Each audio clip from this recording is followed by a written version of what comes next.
मु जणे छोट झियो थिली। मो बापा मांको मृत्यु होई जाइथिला। मु रास्तारे बुलुथिली। जणे धनी लोक मते देखिथिले। से मते घर को आनी चाकिरी देइथिले। से एका रहुथिले। से प्रतिदिन रातिरे गोटिए पुओ को तांको कोठरी को नेई जाउथिले एवं भितरु अजब शब्द आसुथिला। पिलाटी सकाळे गायब होई जाउथिला। काहेकि ताहा जानिबा पई मु तांको कोठरी रे लुचि रही भयरे चित्कार करुथिली कारण मोर नाम शिल्पा। मु एक अत्यंत गरीब परिवार रे जन्म होइथिली जेउठारे मो बापा मा प्रतिदिन झगड़ा करुथिले। मु एक मळिया बस्ती रे रहुथिली एवं जेतेबेले मु बड़ हेली मो बापा मा उभयंक मृत्यु होईगला। मु जेउ बस्ती रे रहुथिली ताहा एक भड़ा घर थिला। मो बापा मांको मृत्यु परे घर मालिक मते घरु बाहर करिदेले। मु रास्तारे बुलिबाकू लागिली एवं दान बाक्सरे खाद्य खोजिबाकू लागिली। तापरे सेठारे एक गाड़ी अटकी गला। गाड़ीरु जणे बड़ धनी लोक बाहरी आसिले। तांकर बयस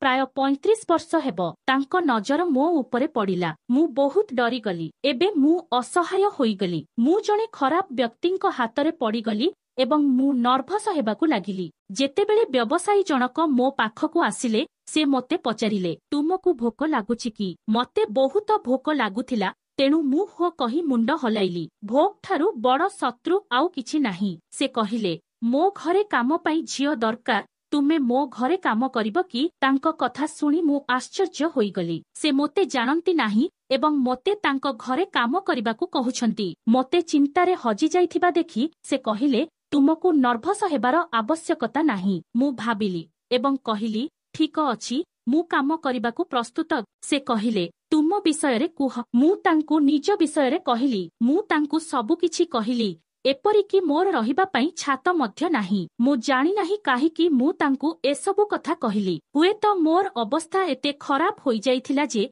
मु अजणा लोकंकू विश्वास करिबा आरंभ करि देइछि। से कहिले ठीक अछि मो सहित आसब। एबे तुमे मो घरे रही परिबो, सेठारे खाई परिबो एवं काम करि परिबो। मु तांको गाड़ी रे बसिली। से मोते एक कपड़ा दुकान को नेई गले। से मोते एक पार्लर को नेई गले एवं किछि पोशाक किनी देले। सेगुड़िक बहुत सुंदर पोशाक थिला। मोर समस्त पोशाक चिरी पुरुणा थिला। तापरे से मोते एक पार्लर को नेई गले एवं पार्लर व्यक्ति को मोर अवस्था ठीक करिबाकू कहिले। पार्लर व्यक्ति मोते गाधोइबाकू कहिले एवं मु नुआ पोशाक पिंधिली एवं से मोर मुहम मेकअप कले। जेतेबेले मु निजकू आईना रे देखिली मु बहुत सुंदर देखा जाउथिली। मु मालिकंक बड़ बंगला को आसिली। मालिक घरे एका रहुथिले। से मोते मोर काम बुझाई देले एवं मोते रहिबा पई एक छोट कोठरी मध्य देले। रातिरे रात्रि भोजन करिबा परे से बाहर को गले। तापरे से तांको सहित एक पिला को आनी तांको रूम को गले। मोते बहुत अजब लागिला किंतु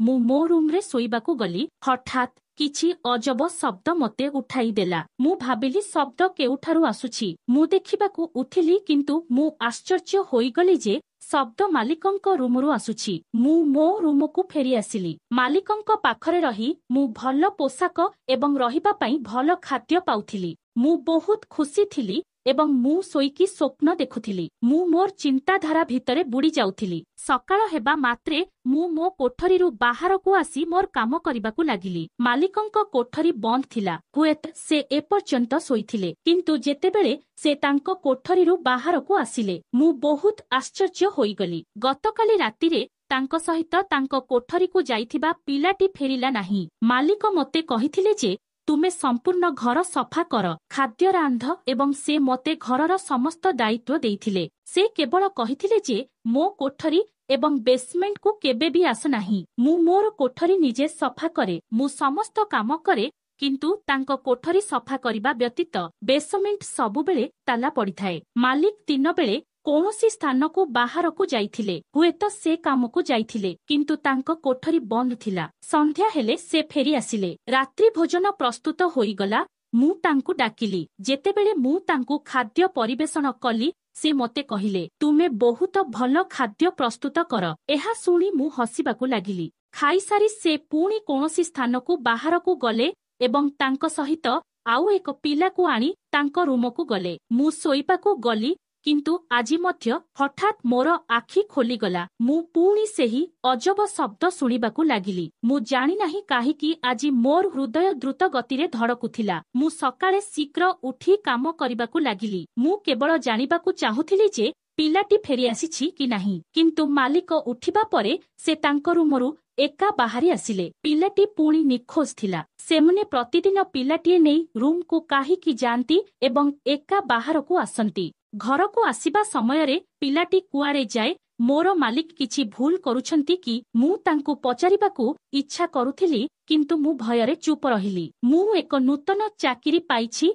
जदि से मोते बाहर करिदिए तेबे मोर कण हेबो। किंतु मु भाबिली जे मु तांको सहित एही घरे एका रहुछि। जदि मो सहित किछि हुए तेबे मु गोटिए कथा लक्ष्य करिथिली जे मालिक केबे मोते खराब उद्देश्य रखी मोते देखंती नाही। से सबुबेले तांको सहित पुओ मानंकु आणंती। एहा प्रतिदिन घटिबाकु लागिला। किछि पुओ तांको सहित रूम को जांती एवं तांको रूमरु एक शब्द आसे एवं पुओटी अदृश्य होई जाउथिला। मु एहा पई बहुत विरक्त हेबाकु लागिली, किंतु मु एबे भी एक छोट छियो। मु कोन करि परिबी? मु तांको सहित बहुत सुरक्षित अनुभव करिबाकु लागिली। से मोते प्रायतः बाहरकु नेई जाउथिले एवं बाहरु भल खाद्य खाइबाकु देउथिले। से मो पई पोशाक मध्य किनी देउथिले। गोटिए दिन से मोते एक मोबाइल फोन किनी देले। से कहिले जे जेतेबेले मु बाहरकु जाए सेतेबेले बहुत कष्टकर हुए जेतेबेले मोर तुमको किछि कहिबाकु पड़े। एहा मो जीवनर प्रथम मोबाइल फोन,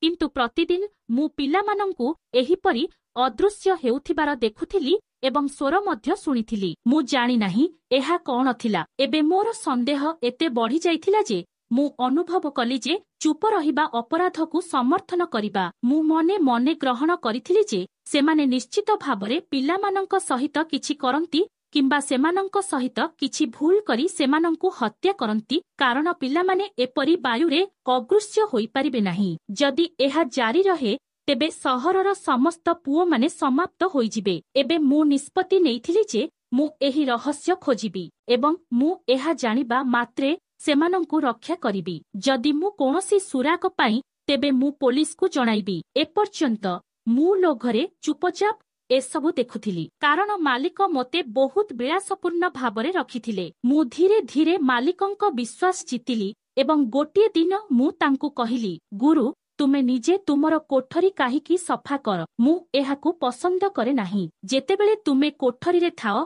तुमे मोते डाकी सफा करि परिबो। मोर एही दुनिया रे केही नाहंती। जदि तुमे भाबुछ जे मु चोरी करिबी तेबे एहा सत्य नुहे। गुरु तुमे मोते समर्थन करी मो जीवन बदलाई देइछ।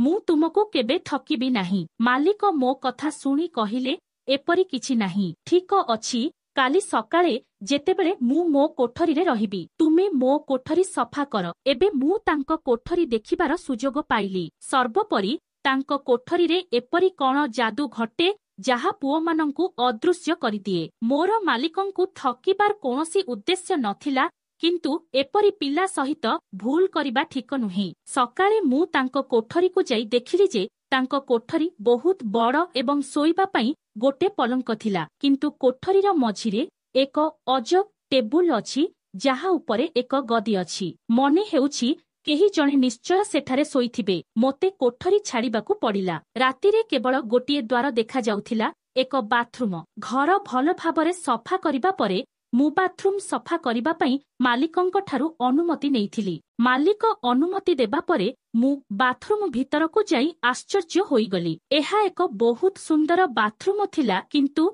सेठारे अन्य कोनोसी द्वार मध्य नथिला। मोर काम करिबा परे मु मालिकंकु देखि हसी बाहरकु आसिली। मालिकंकर मो उपरे विश्वास थिला। से जानि नथिले जे मो मनरे कोन चलिछि। एबे मु निष्पत्ति नेइथिली जे कोनोसी प्रकारे मु मालिकंक कोठरी रे प्रवेश करी तांको गुप्त कथा जानिबी। एपरि मौका पाइबा असंभव थिला, कारण मु तांको रूम रे प्रवेश करि पारुथिली जेतेबेले से रूम रे थिबे एवं जेतेबेले से पिलाटी को आनिबे मोते निजे द्वार खोलिबाकु पड़िबो। तेणु तांको ठारू लुचिबार कोनोसी आशा नथिला। दिन बीतीगला एवं मु कोन करिबी बुझी पारिली नाही। हठात गोटिए दिन मु भाबिली जे मो पाखरे एक मोबाइल फोन अछि जदि मु कोनोसी प्रकारे मोबाइल कैमेरा चालू करी मालिकंक रूम भितरे रखिबी तेबे भितरे जाहा घटे ताहा रेकर्ड हेबो किंतु जदि मालिक मोबाइल देखे तेबे से मते मारी देबे। मु बुझी पारु नथिली। मु भाबुथिली जे मते एते समर्थन देइथिबा व्यक्तिंकु विश्वासघातकता करिबि कि नाही, किंतु प्रतिदिन मो आखि सामनारे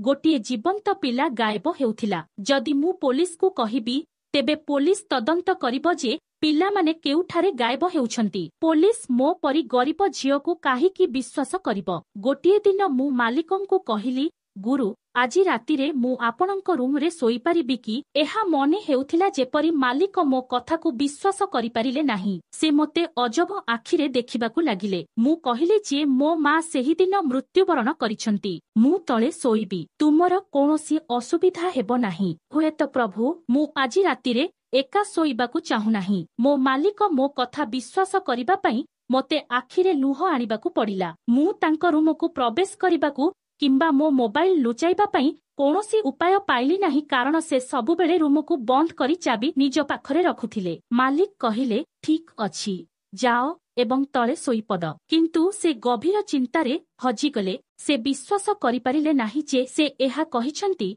कारण हुएत से चाहंती नाही जे अन्य केही तांको रूमकु आसंतु। मोर लुह देखि से मते तांको रूमरे गोटिए राति बिताइबाकु अनुमति देले। मु मोर लुह पोछि मोर बिछଣା मालिकंक बिछଣା पाखरे रखिली। मु सोईबा मात्रे मु सोईबार अभिनय करिबाकु लागिली। मालिक बोध हुए बाहरकु चली जाइथिले। जेतेबेले मु कबाट खोलिबार शब्द सुनिली, मु देखिली जे से गोटिए पुओकु आनिछंती। पुओकु बसाइबा परे मालिक मो पाखकु आसिले। मु देखिली जे मु सोई पड़िछि। तापरे से सेही पिला पाखकु गले। मालिक तांको लैपटॉपरे किछि बजाइले एवं सेठारु एक अजब शब्द आसिबा आरंभ हेला। एबे मु बुझी पारिली जे लैपटॉपरु सेही अजब शब्द आसुथिला। तापरे से किछि जळाइला जाहा रूमकु धुआरे पूर्ण करिदेला। रूमरे धुआ व्यापी गला एवं किछि समय मध्यरे मु चेता शून्य होइगली। जेतेबेले मु आखि खोलिली सकाळ होइगला। मु देखिली जे मालिक बिछणारे सोइछंती